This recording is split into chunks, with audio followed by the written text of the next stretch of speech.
نعمدہ و نصلی علی رسول کریم۔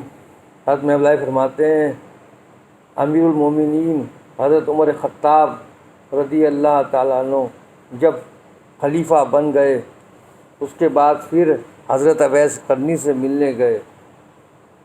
حضرت محبوب فرماتے ہیں کہ یہ ان لوگوں کی حکایت ہے جو جہاں جاتے ہیں ان کو کوئی نہیں پوچھتا، اور جب وہاں سے چلے جاتے ہیں تو ان کا کوئی نشان نہیں بتاتا۔ پھر فرمایا کہ حضرت امیر المومنین حضرت عمر خطاب رضی اللہ تعالیٰ عنہ فرماتے ہیں کہ میں نے اویس کو اون کی گدڑی پہنے سر اور پاؤں سے ننگے دیکھا، اور اس گدڑی میں 18,000 عالم موجود تھے۔ اس وقت حضرت عمر کے دل میں خیال آیا اور آپ نے کہا کہ ہے کوئی جو مجھ سے یہ خلافت لے لے اور مجھے رہائی دے۔ کہا اے عمر، یہ غافلوں کا کام ہے، یہاں خود فروشی نہیں ہے، اس کو پھینک دے، جو چاہے گا لے لے گا، خرید فروخت کا کیا تعلق ہے۔ پھر حضرت عمر خطاب بہت روئے اور خلافت چھوڑنی چاہی۔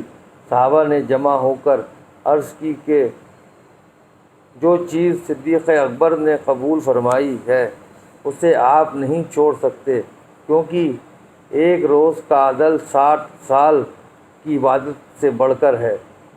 حضرت محبوب نے اپنی زبان مبارک سے فرمایا کہ اس سے یہ نہیں سمجھنا چاہیے کہ اویس قرنی کا مقام امیر المومنین حضرت عمر کے مرتبے سے اعلیٰ و عمدہ ہے، ایسا ہرگز نہیں۔ دوسرے اویس قرنی میں یہ خاصیت تھی کہ آپ کا دل کسی چیز کو نہ چاہتا تھا، جیسا کہ جناب رسول خدا صلی اللہ علیہ وسلم ایک بڑھیا کے گھر جا کر اس سے یہ التجا کرتے تھے کہ محمد صلی اللہ علیہ وسلم کے حق میں دعا کرنا۔ حضرت اللہ فرماتے ہیں کہ ایک مرتبہ امیر المومنین عمر خطاب رضی اللہ تعالیٰ عنہ نے حضرت خواجہ اویس قرنی رحمۃ اللہ تعالیٰ کی خدمت میں آ کر عرض کی کہ مجھے کچھ نصیحت کرو۔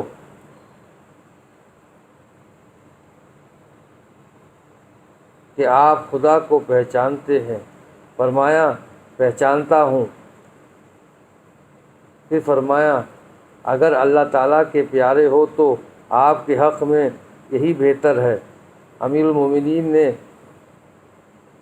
اویس قرنی کو کچھ دینا چاہا، اور اویس قرنی نے جیب میں سے کچھ روپے نکال کر فرمایا کہ یہ میں نے اونٹ چرا کر جمع کیے ہیں، اگر آپ اس بات کے ذمہ دار ہوتے ہیں کہ جتنے روپے آپ دیتے ہیں یہ کہہ کر کسی اور کا محتاج نہ ہوں گا تو میں آپ سے لے لوں گا۔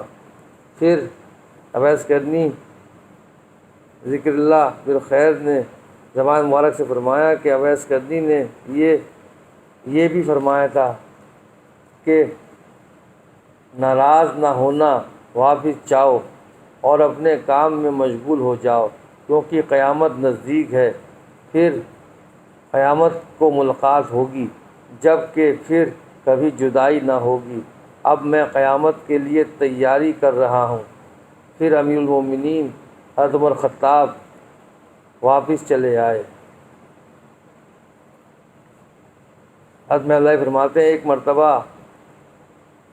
ہرمز رحمۃ اللہ تعالیٰ علیہ نے کوفے پہنچ کر دریائے فرات کے کنارے حضرت اویس قرنی رحمۃ اللہ تعالیٰ علیہ کو وضو کرتے ہوئے دیکھا اور صفات سے پہچان کر سلام کیا۔ حضرت اویس قرنی نے فرمایا حیا کیا ہرمز بن ہرخیا، اے ہرمز خیا کے بیٹے، اللہ تجھے زندہ رکھے، اور پوچھا تو نے مجھے کس طرح پہچان لیا اور تجھے یہاں کون لایا؟ ہرمز نے پوچھا آپ کو میرا اور میرے باپ کا نام کس نے بتایا؟ فرمایا اللہ تعالیٰ نے، جو علم و خبیر ہے بتایا ہے، جس کے علم سے کوئی چیز باہر نہیں ہے، اور میں نے تیری روح کو پہچان لیا تھا، کیونکہ مومنوں کی روحیں آپس میں ایک دوسرے کو آشنا ہوتی ہیں۔ ہرمز نے عرض کی کہ آپ رسول خدا صلی اللہ علیہ وسلم سے کچھ روایت فرمائیے۔ فرمایا، ظاہر میں تو میں حضرت صلی اللہ علیہ وسلم کے دیدار سے مشرف نہیں ہوا، لیکن اور ان کی زبانی بہت سے اوصاف حمیدہ اور اقوال پسندیدہ سنے ہیں تاکہ محدث ہو جاؤں، کیونکہ میں اپنے ہی شغل میں مشغول ہوں، اس لیے ان کی طرف اتنی توجہ نہیں کر سکتا۔ پھر ہرمز نے عرض کی کہ قرآن شریف کی کوئی آیت پڑھیے تاکہ بندہ سنے۔ فرمایا، اعوذ باللہ من الشیطان الرجیم۔ پھر زار زار روئے۔ پھر فرمایا کہ حق تعالیٰ نے فرمایا ہے،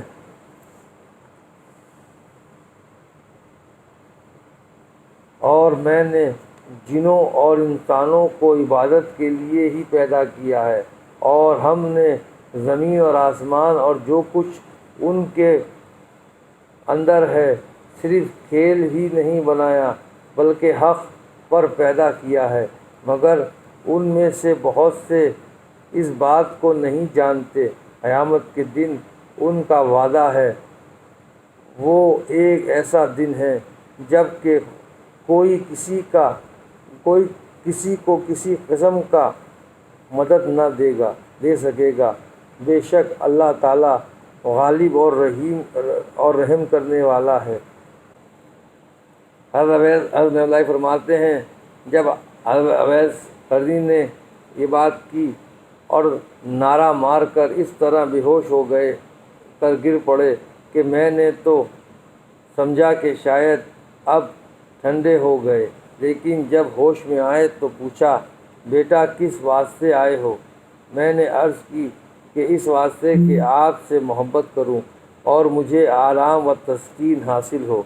فرمایا، میں نے تو ایسا شخص کوئی نہیں دیکھا کہ جس نے خدا کو پہچان لیا ہو اور پھر غیر سے الفت کرے، یا اس کے غیر سے ایسی تسلی یا اطمینان ہو۔ ہرمز نے یہ عرض کی کہ مجھے کوئی وصیت فرمائے۔ فرمایا کہ سوتے جاگتے، اٹھتے بیٹھتے موت کا خیال رکھو، گناہ کو جھوٹا نہ سمجھنا بلکہ اسے بڑا ہی سمجھنا۔ اگر تم گناہ کو چھوٹا خیال کرو گے تو گویا تم اللہ تعالیٰ کو چھوٹا خیال کرو گے۔ پھر ہرمز نے پوچھا کہ میں کہاں مقام کروں؟ فرمایا، ملک شام میں۔ عرض کی، یہاں روزی کا کیا بندوبست ہوگا؟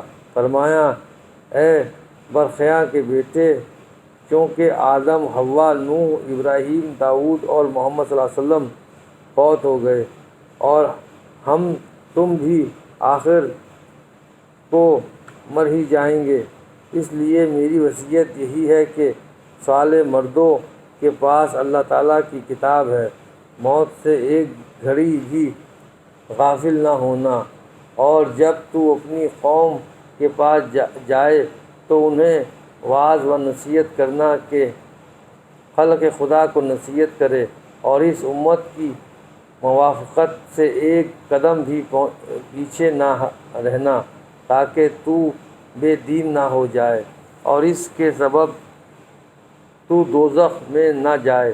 پھر دعا دے کر فرمایا کہ واپس چلے جاؤ اور میرے حق میں دعا کرنا۔ السلام علیکم۔